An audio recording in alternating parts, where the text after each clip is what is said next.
right, welcome everybody. We are, it is 10 o'clock at the Leading Edge Educator session. There's a lot going on at this conference, so many different tracks and so many different audiences and speakers and keynotes and so much going on. So good luck sorting it all out, but we are super glad to see every one of you here at this early Monday morning session.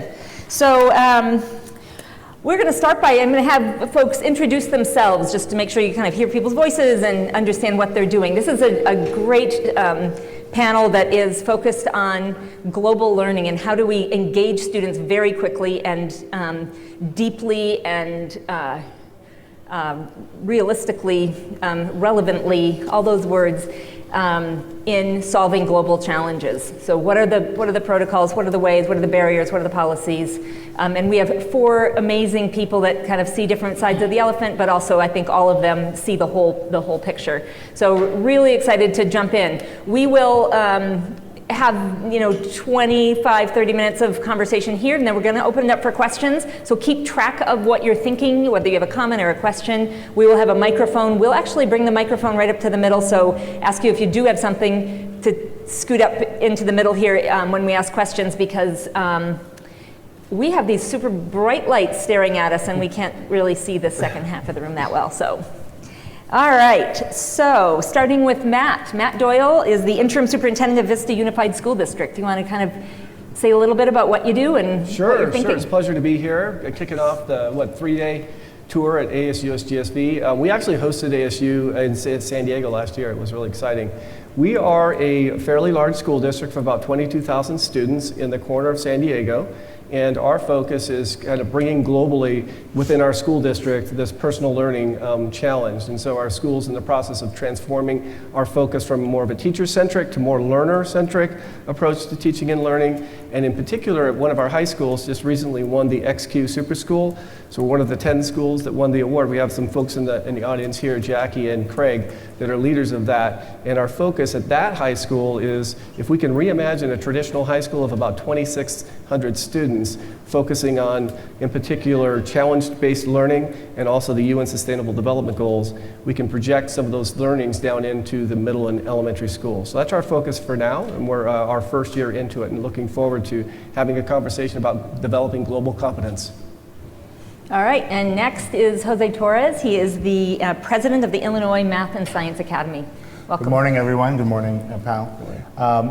I lead the Illinois Mathematics and Science Academy. It's a state school, residential school for gifted students or students who are accelerated. They have to take an entrance exam, the SAT, in 8th or 9th grade, and then they actually, once selected, they actually live on campus for 10th through 12th grade. And so you can imagine having very, geeks who feel very comfortable with each other because they're among geeks, and they are really challenging each other. And so our mission is igniting and nurturing creative, ethical, scientific minds that advance the human condition. And our alum have gone on to be founders and co-founders of YouTube, PayPal, OkCupid, and so forth. And so when I arrived 3 years ago, having been a superintendent of a large district in Illinois, I went through the process of really learning about the institution, and the Steve Chen had just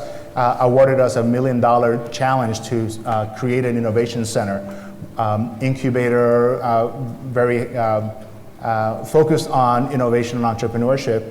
And we were trying to figure out how do we blend innovation and entrepreneurship with advancing the human condition. We landed on social entrepreneurship, and through the process we began to think, how do we really challenge these bright minds to solve real grand challenges and real problems? And so I've been influenced by Singularity University. We have first adopted several of the grand challenges, and then through a push and pull, and I'll be glad to answer some questions about that, we ended up going back to, from the 3 that we had identified, back to the 17 sustainable challenges. And we're in the process of embedding some of these ideas and concepts into classes, into our innovation space, into our residential hall programming, and into our outreach efforts. Wow, so 24/7 you have their attention. Mm-hmm. We do. Mm-hmm. Well, 24/7, they don't sleep. All right. Michael Furdyk, nice to see you, CEO of TakingITGlobal. And how old is your organization now? Yeah, so I actually started TakingITGlobal in my last year of high school, 17 years ago. I think I knew you back then. Yeah, I think that's right around the time we had met. And we were inspired in the year 2000 by the Millennium Development Goals that had just been released, kind of the precursors to the SDGs. And as a kind of student, I felt like there were more ways that technology could be used to make learning more engaging. And in particular, I saw this opportunity to engage our generation in global problem solving. So I launched this charity we call TakingITGlobal, or TakingITGlobal, but it's about helping to take young people's ideas and connecting them to global collaborators. And initially our focus was building kind of these online platforms, a social network for social good for youth. And then quickly we evolved to realize the kind of gap in interest from teachers around the world. So we built out programming that supports teachers in helping their students understand and act on the world's greatest challenges, including resources, tools, platforms, a lot of different programs. And we're now supporting over 5,000 schools in 153 countries. So how can we actually facilitate collaborations? And then more recently, we've launched 4 graduate level courses for teachers, including one called Education for Social Innovation that we've been running now at the district level and even with regions in Europe and in the US to really try to build educator capacity, just realizing that often the gap is just that time to embed these ideas into their practice. So we've got some great data now on the efficacy of those and looking to help them scale in new places. That's great. Fantastic, thank you. And Terry Godwaldt, from the founder and executive director for the Center for Global Education at the Edmonton Public Schools. Welcome. Excellent, thank you so very much to be here. Essentially, the Center for Global Education grew out of the fact that I was a classroom teacher and I wanted to connect to people in different places of the planet. I would write them emails, make phone calls, they would never get back to me, so I thought I'd make up the center and call myself its director, create a website. And since then, we're up to about 100,000 students every year who participate in our programming across 30 different countries. And essentially what we want to do is to develop and to deliver virtual projects that empower youth to be agents of change through connecting them to the people and places that they're learning about on the planet. Fantastic. All right, so Matt, maybe a little bit more about how you think about the juxtaposition with personalization, so making learning personal, and solving these kind of shared challenges. Yeah, so in our district, one of the focuses for us is this idea of relevance. When we check in, again, large district, about 22,000 students, we check in with students at the middle school and high school level. The biggest bit of feedback we've gotten over the past 4 years is that they don't see the connection to the real world. So when we think of checking in on this relevance, we want to make sure that not only do we connect it to the Sustainable Development Goals of the UN, but we create space for students to have more voice and more co-creation in the classroom. And that's a heavy lift for a traditional high school, helping teachers and even middle school teachers create space for students to really co-create curriculum and really own that as a steward of their own learning. So that's a big area of focus for us. I'll give you one example of one of the things we're digging into. We've partnered over a number of years with Digital Promise and on some of their initiatives, both as a member of the League of Innovative Schools, but also as projects with this idea of a one-to-one technology component in our middle schools. And how can students not only use the technology at school, but break down the classroom walls, and bring that learning into their homes. And these are students who traditionally wouldn't have access to technology at home, not only to a device, but also access to internet at home. So how are we kind of breaking down those classroom walls to open up space for students to think differently about their learning? And part of that is connecting with students learning on the other side of the world. One quick example is one project we're working on in our middle schools is a Global Nomads Initiative, if you've heard of it, where students in the United States partner with students in the Middle East and other parts of the world to identify UN Sustainable Development Goals and kind of work together to resolve those. All right, so Jose, I was really curious about the SAT as the barrier, the hoop people have to jump through. So how do you connect those skills that students are showing when they can get the right answers on SATs with those other skills of solving big, huge global challenges? Like, can you talk a little bit about the two different skill sets? Sure. So the entry criteria is that exam, also recommendation letters, essays by students and their parents around their interest and experiences with STEM, right? So science, technology, engineering, and mathematics. Our institution, our academy, we actually don't even like to call it a school. We've always thought of ourselves as a learning laboratory. So this year is our 30th year, and we're reinventing ourselves. how do we go back to the roots of being a learning laboratory where we explore different ideas? We've always been inquiry-based and hands-on, so students have a crash course on really being confronted with problems that there are maybe no solutions to, or that they don't know the solutions to. And they work together in and day out in the classroom to tackle some of the regular classes. So for example, they have organic chemistry, history of biology, history of technology. So these are all college level courses that students are taking at that level. And so part of the what we do is what we're trying to do is say, for example, this last spring as we're putting our toes in this water, we had we said, well, let's experiment. We're a learning laboratory, no fail fast, and so let's move forward. We invited sophomores who on Wednesdays, they have an opportunity to learn the scientific process where juniors and seniors are actually engaged in research. So one day a week, there are no classes. Students can be involved in depth in a particular research course. Because in terms of the state of Illinois, we're actually under the Board of Higher Ed, not under the State Board of Education. So our teachers are not necessarily credentialed to be certified public school teachers, but they may have a degree in physics and worked at Fermilab or Argonne and so forth. So in the spring, we invited sophomores to take the real world problem seminar, and we challenged them with 3 different kinds of case studies. One was on energy, environment, and security, and they spent 3 months really dedicating themselves learning deep content about those areas, and then resulted in for example, thinking about what would be the global treaty around energy, and then they would select schools that they were representing to argue for that particular school. So that's where we are. Where I'd like to be is to really not just study these grand challenges, but actually commit to solving them. Awesome. All right, well, you have good colleagues here to perhaps work with you. So Michael, I love your sort of connection between local, you work locally with schools, but you also think globally about the challenges. How do you juxtapose those, or how do you take some of these global challenges and bring them to a very local, personal level? Yeah, I think that when you look at something like the UN Sustainable Development Goals, and both Terry and I are from Canada, so we've looked at some of the data in Canada, and it turns out, people think of them as, oh, these are goals we need to use to help the world and help solve other people's problems. But actually, I think one really important part of this problem solving is reflecting on the situation locally and in our own communities. And in Canada, for example, we're one of the biggest per capita producers of garbage and the per capita users of water. And so, I think it's important for students to reflect on, I think it gets overwhelming if they think, oh, we need to fix this problem for these people in Sierra Leone, rather than first thinking about, okay, how can we address this in our community?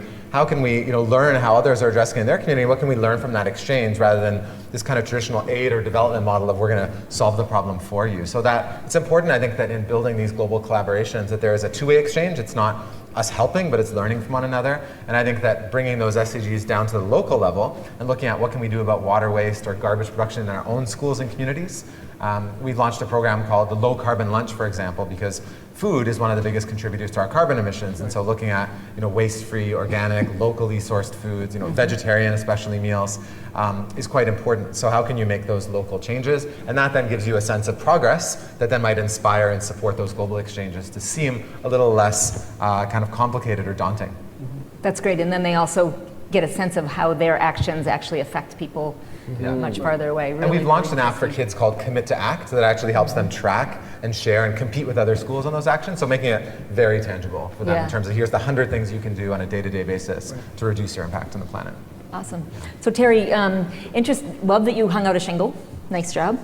That's what this conference is all about. Just you got an idea, do something about it. How do you surface great solutions, and how do you really find the nuggets in this very large online community that you've built?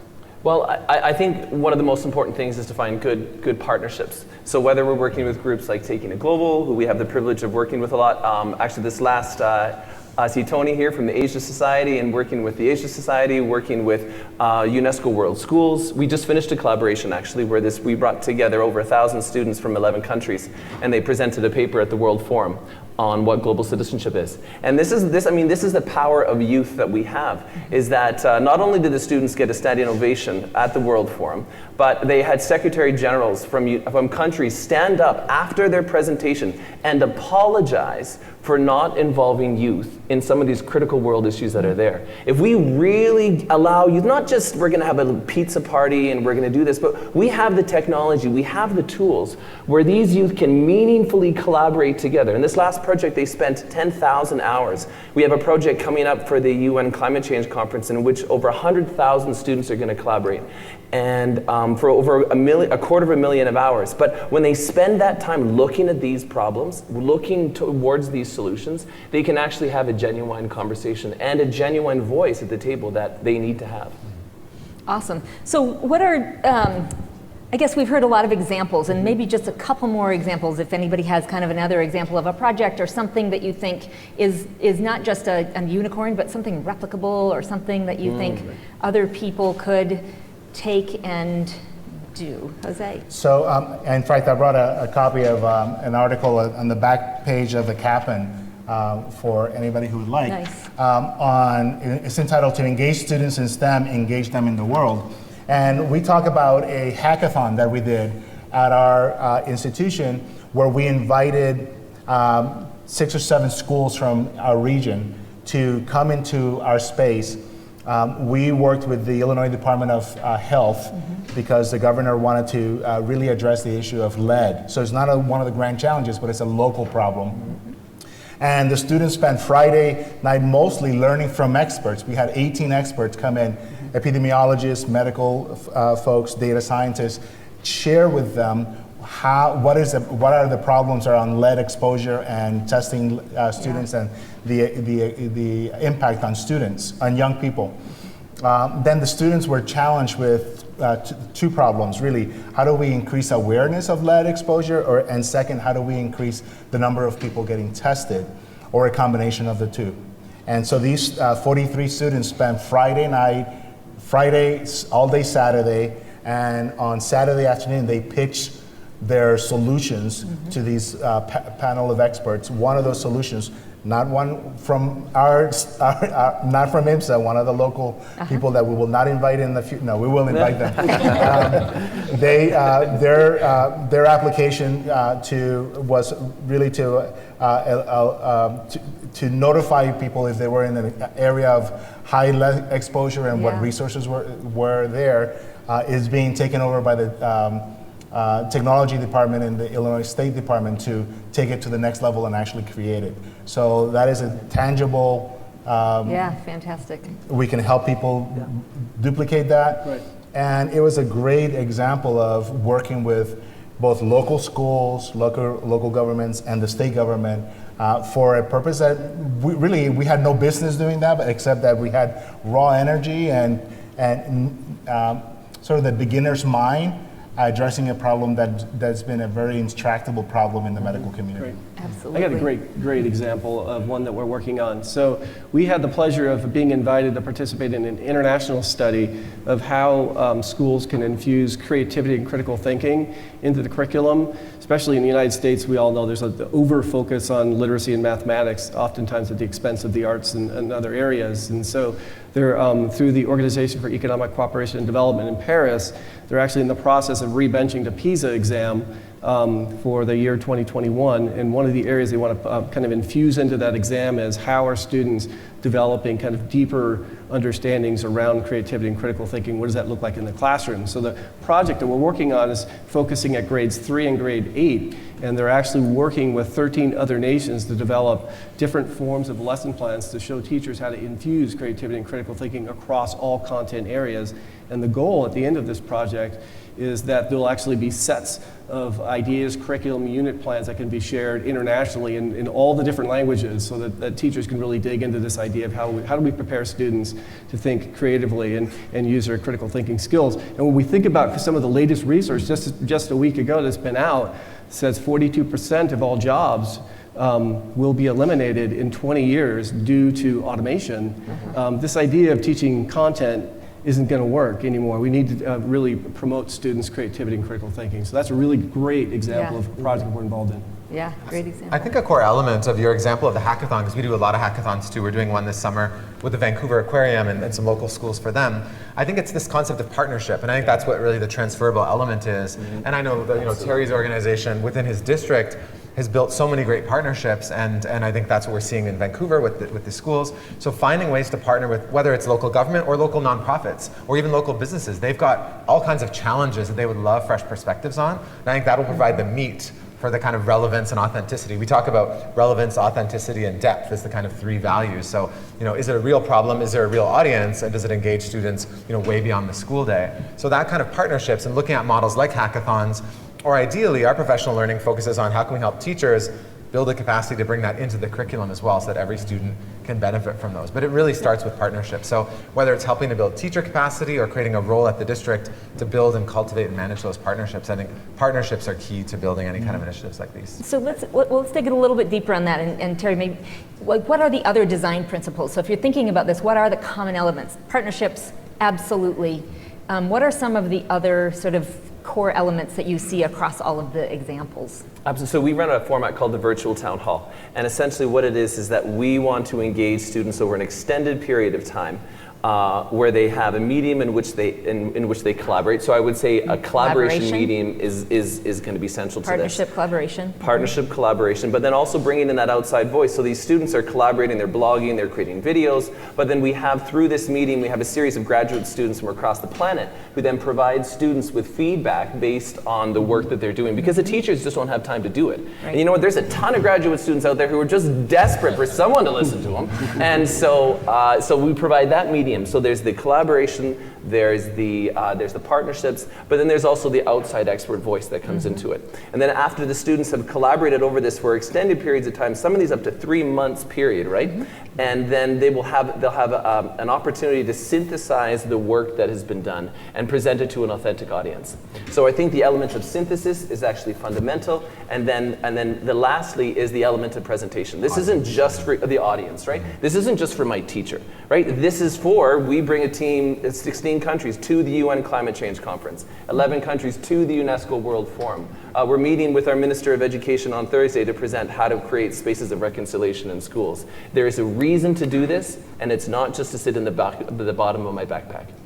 Any other sort of design principles you can think of that are common? I would think that willingness to risk and fail. Yes. As teachers and as educators, we like things packaged, right? We like to know that we did all this and we checked it off, that it worked well, or it worked as designed. Well, these are messy problems. We may very well not get the right problem, but willing to risk and willing to accept failure as part of the process. Yeah. Yeah, the only thing I would add to it, partnerships I think is essential. I mean, it's going nowhere if we don't look outward, global mindset. We need to look everywhere.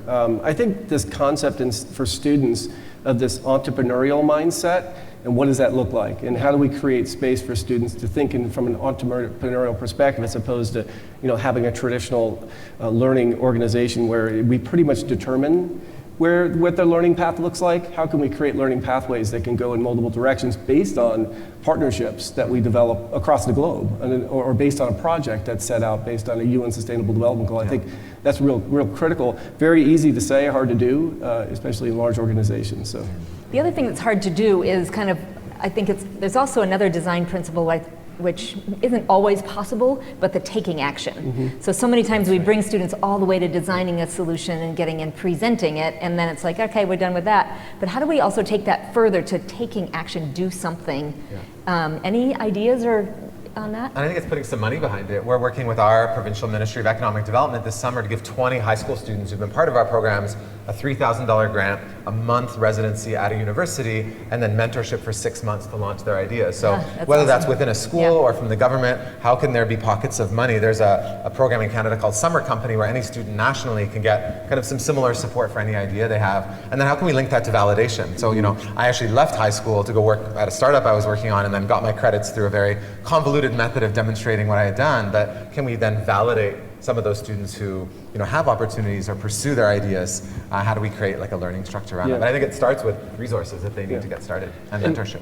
Karen, I would go so far as to say that education without action is like food without exercise. It doesn't matter how great your food is, if all you do is sit on the couch and watch TV, you're going to get sick. And you know what? I think we have a ton of brilliant educators who are here working with our students across all of our school districts.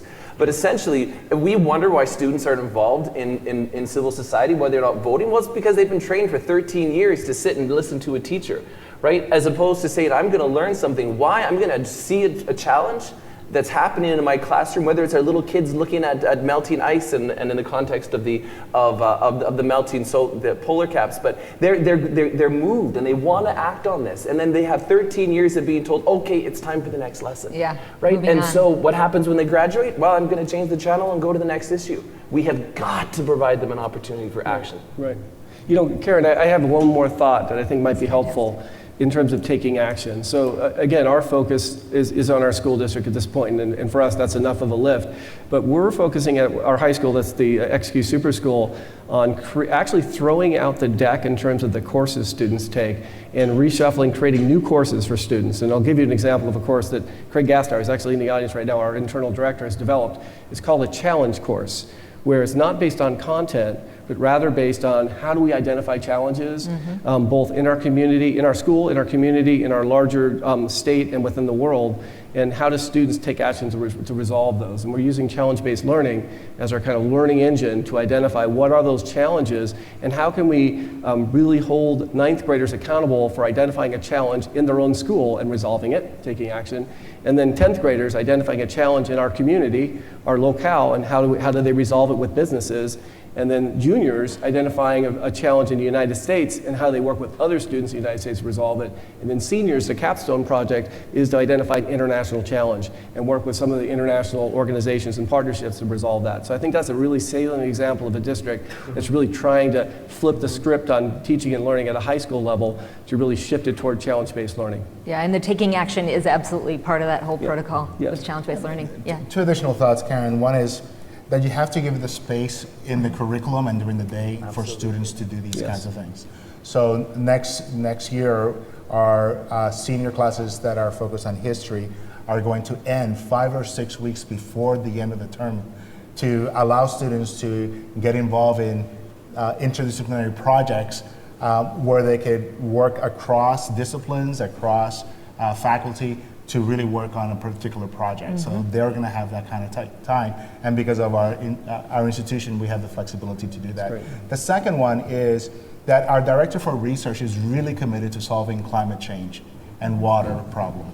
So I am like clearing the path for him to do that work. Yeah. And so how do we find champions among faculty and staff and say, look, you are commissioned to do this work? I mean, you have great examples here of people who said, I'm going to do this, whether it's within the system or outside the system. And it doesn't happen without adult sponsors. And administrators have to create the political cover for those people to actually do that work. Yeah, excellent. So going to the difficult part, perhaps, because this is incredibly inspiring, and hopefully everyone's thinking about how we can also do this at home. And actually, I know many of you are also doing things like this in your schools and districts and locales. So we mentioned funding as a barrier. So what are some of the other teacher champions, like that's a barrier or a need? What are some of the other sort of barriers or what makes this so difficult? And you mentioned muscle memory, sitting in classrooms, going on to the next thing. That's very, very interesting. Well, I would say another element that these two gentlemen both mentioned is that teachers are overwhelmed with content. Yeah. You know, there are so many things that they have to get through. They have to get prepared for that standardized test. And we're fortunate in Canada that we never have funding that's attached to standardized performance. But even in Canada, we have these standardized tests that they have to go with. And I'll tell you, I have teachers who desperately want to do something, but they know that if their scores drop by whatever, which is ironic, because I'll tell you, I had a young lady, she's a young First Nations woman, who just finished, she was at the World Forum and presented, and she just did a TED Talk. But she has never passed an English class in her life and is not going to graduate high school in 3 years. It's just not her skill set. But since by focusing actually less on the remedial work that she needed to get done and more on the projects that we're providing for her. I mean, this young lady now has been invited to stand on the UNESCO Youth Advisory Group. She is doing all these other things, and now her English marks have actually gone up. Yeah. Right? So the irony is focusing less on the curriculum has improved her standardized performance. Yeah. But that is a barrier, I think, very real for every teacher. That's a real barrier. And I think we need research that we can stand on that says absolutely, like that actually research shows it's better to focus here than here. Yeah. Other Well, barriers. I ended my article on the CAPAN by quoting John Dewey, who is a philosopher in education, who's a stalwart, he's sort of the father of hands-on learning and inquiry-based. And he said that give the pupils something to do, not something to learn. And if they're doing it is of such a nature as to demand thinking, learning naturally occurs. And I think it illustrates what you just said. Yeah.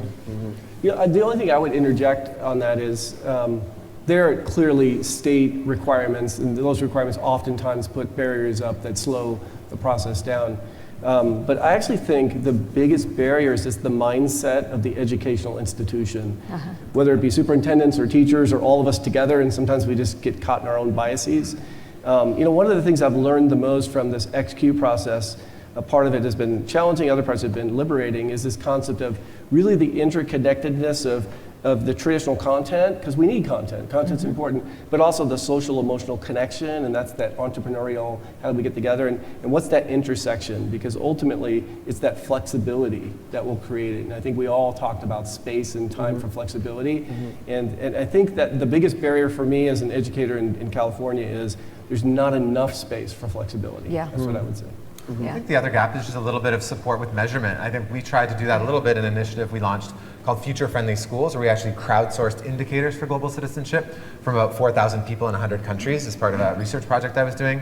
But also now that PISA is looking at adding global competence to the, OECD is looking at adding global competence to PISA next year, they've piloted some really interesting questions that I think are going to help to move the needle in terms of, now all of our ministries of education are meeting to figure out how do we build these skills if they're going to be measured. So, what's measured does matter, and so now that they're putting forward these global competency, questions and inquiry methods, I think that's going to help to shift and provide the kind of cover for the politicians, for the school leaders to bring this into systems a little bit more. Yeah, I agree completely, and I think I do agree also that visionary leadership, having someone at the helm that's making that space for risk and making that okay, try some things, find the places that there are gaps and wiggle room within those within that environment. So we're going to open it up for all of you, and I don't know, Tony, I feel like calling on you. Tony Jackson's here, he heads up education for the Asia Society, and probably he could be on this panel as well, talking about the work that they're doing. I don't know, do you want to sort of,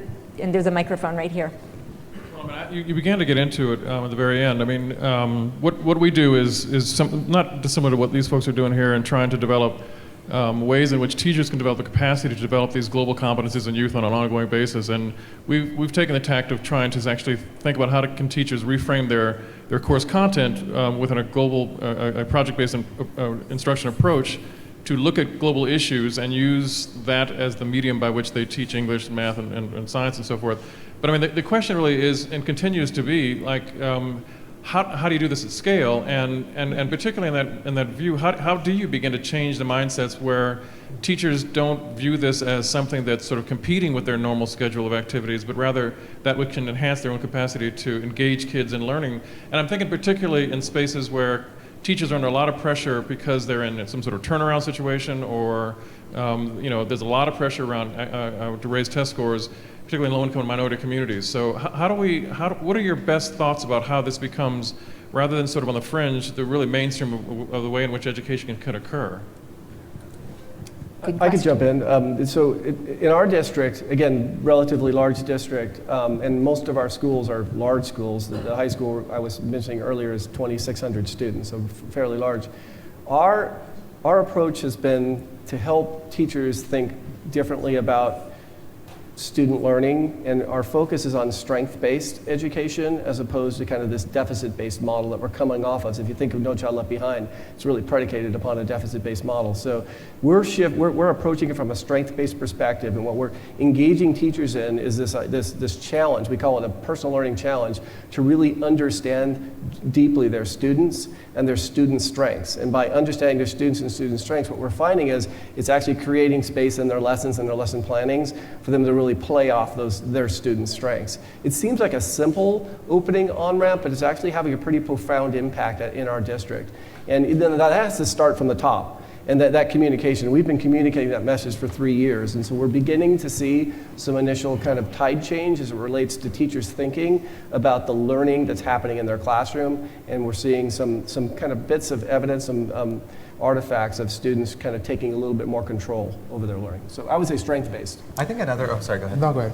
One key element for us in growing our work, so Toronto is about 500 schools, one of the largest districts in North America, and as an organization, I mean, we could spend our next decade just working locally. And we've been working in about 50 schools, and I think the principle of co-design is what's helped us grow, where we engage some of our most critical friends the first year, teachers that gave us really great feedback, as co-designers to help us evolve our courses, and the goal really is to support existing curriculum and existing implementation, and then kind of releasing the course of it to them to act as co-facilitators and experts to recruit their peers and to kind of take it forward. So for us, I think the only way that growth can continue and the programming can scale is by kind of letting go of some of the intellectual property and co-sharing the ownership of that with the schools, with the communities we serve. And we try to do that as much as possible by sharing resources in Creative Commons and being open with our syllabus and our process. So I think, creating a space where people are sharing and they're able to customize, and for districts, building partnerships where eventually there's a goal to build that capacity internally, because you can't keep relying on the same partners and it gets expensive to scale in a large district. So yeah, I think building partnerships that involve co-design and then involve shared intellectual property that allow you to then take that partnership internal and serve yourself will make it more sustainable. I guess I'm a slow learner. I've been in this business for a long time, 30 years almost. I've worked in Baltimore City Public Schools, Montgomery County Public Schools, Chicago Public Schools, and I led a district of 40,000 students. And this idea of transforming school districts just doesn't work. Don't tell Matt. And even within IMSA, which is 650 students, what I've come to believe now is that we've got to work around the edges. So as soon as you introduce change in the system, just like what happens with our bodies, the immune system comes up and attacks the good idea, right? And so how do we do, what he just described, Matt, right? Mike, yeah. Mike described is working around the edges, not in the system. How do you do that and then eventually take on the system? But I think that we've got to protect the innovation and allow them not to be influenced by the entire system, because the system is working against anything that is against the status quo. Other questions, thoughts? Right here. Thank you. Hi, I'm Mark Prensky. I'm encouraged by everything that you're saying. Thank you. Hi, Karen. One of the things that I'm trying to do to facilitate this is create a database of all the projects in the world that have been done or that could be done by students, and we're working on that. And I look also to the audience for any input, because we should be able to get thousands and thousands of these projects to give people ideas. But my question is around the model.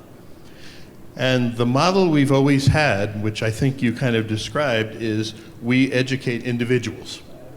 And projects is a nice way to do it, and they gain something, and we try to figure out what that is.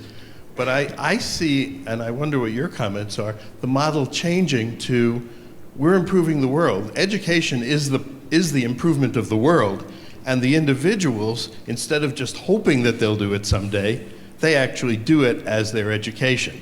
Are any of you moving in that kind of a direction? I can say that I agree that the model has to shift. I actually think there are, and I agree with this nibbling around the edges, and this innovation is kind of where the shift happens. There are shifts in the model. Like in San Diego, in our region, we are actually seeing students learning happening outside of the traditional classroom all the time. We have concurrent agreements with universities where sophomores are starting to take university classes We have students taking classes that aren't even affiliated with our high school. We have some internationally based students taking international courses. So, and then our teachers are starting to participate in some of these courses. So I'm actually seeing a shift in the kind of the fundamental delivery of learning. But I have to say, reiterate that my colleagues are saying, this is going to take some time. I mean, this is an aircraft carrier. It takes a long time to turn it around. And if I can just follow up for 1 second about learning, because we're all talking about it. Is learning a goal or is learning a means? And if it's a means, what is it a means to?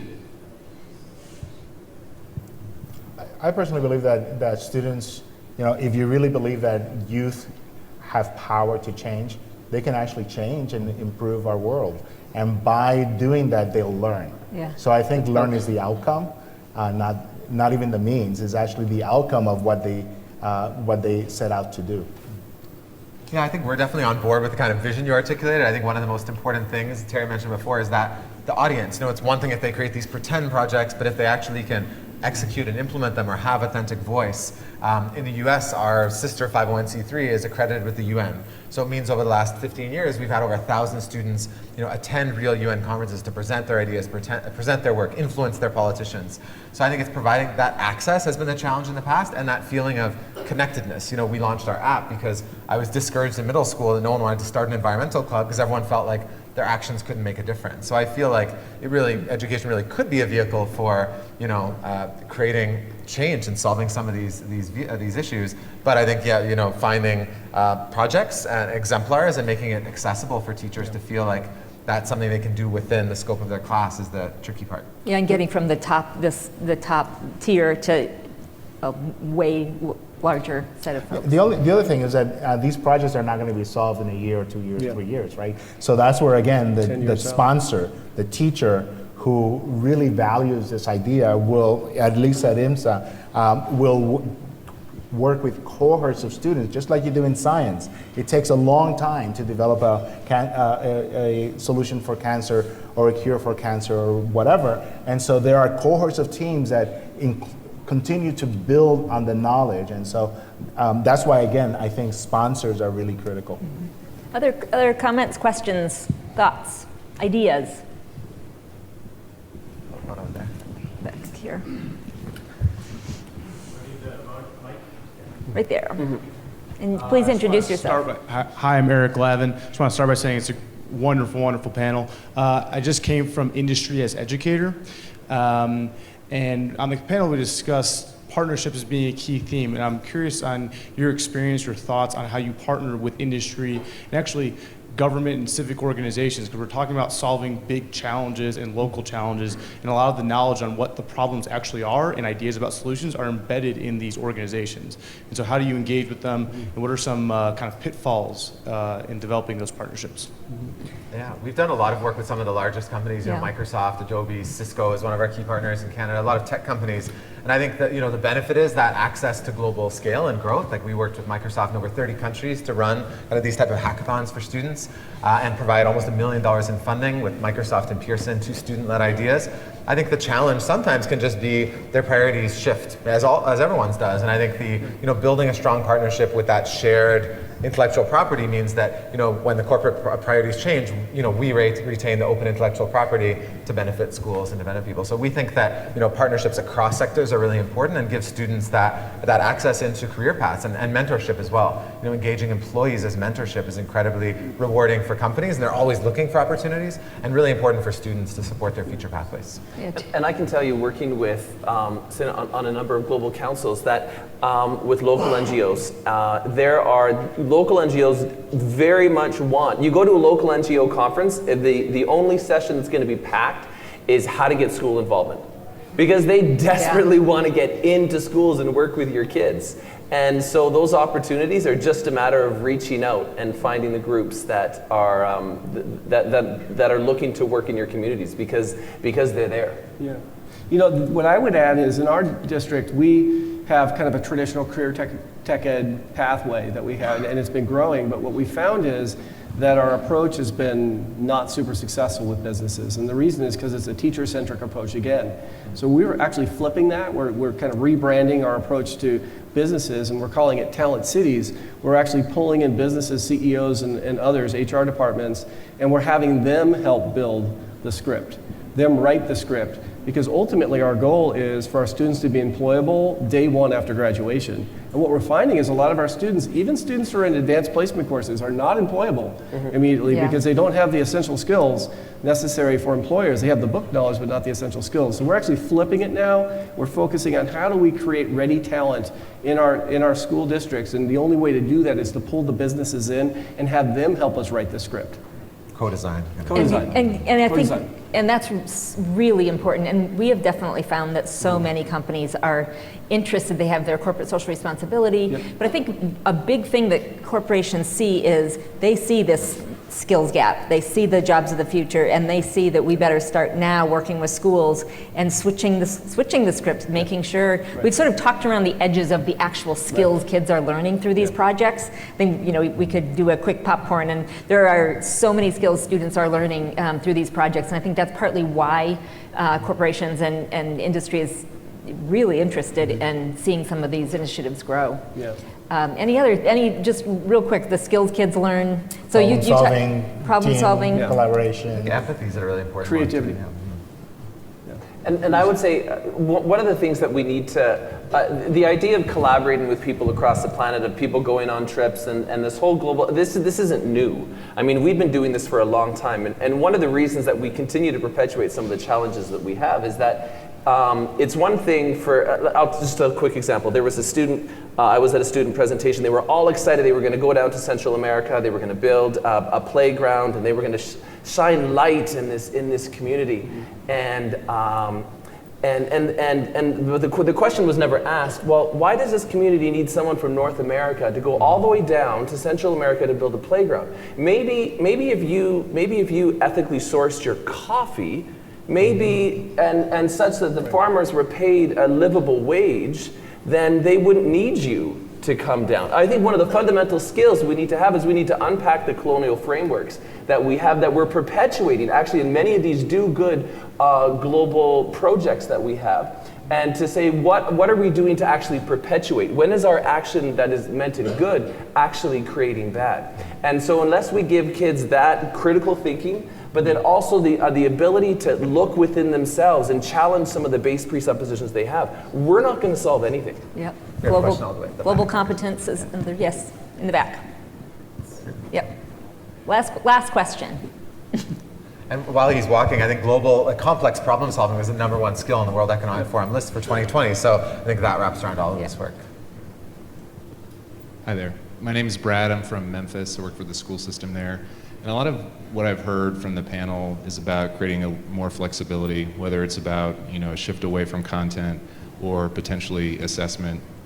And I'm wondering how you think about navigating what I've experienced is the inherent conservatism of most people, moving away from what they know. So in my community, we're the second largest employer and are spending $1.3 billion on the education of our children.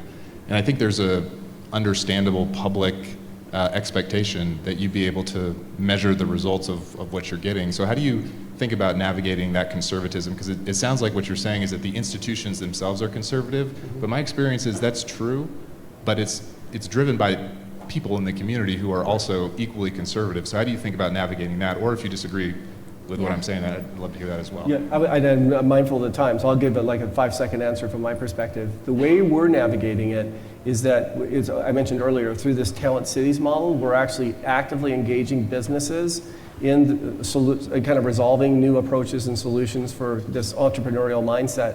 And what we're finding, and we're not smart enough to have planned this on purpose, but what we're finding is then they're influencing some of the politics in our community because they're living in the community. So that's kind of one kind of roundabout way about how we're kind of having an impact on moving the needle on mindsets.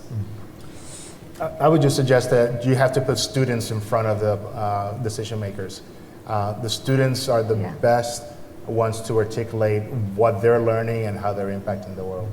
I think one missing gap is often engaging the community, engaging parents. We've done a lot of work hosting parent nights just to give parents some of this data and frameworks, and this is why these changes need to happen so that they can support the policymakers and the decision makers in making those changes, or pressure them for it. Often parents are not engaged as much as stakeholders. Final word, Terry. Anything. Anything. Well, I think that at the core of what we do is we have groups out there that want to work with schools, that want to work with school boards, and have a degree of expertise and connections across the planet, and that we're eager to work with you and to make those connections real. Thank you very much. This was it's incredibly important, incredibly timely, and we hope everybody here is all engaged in this kind of learning as well. So thank you very much to the panel. Please join me.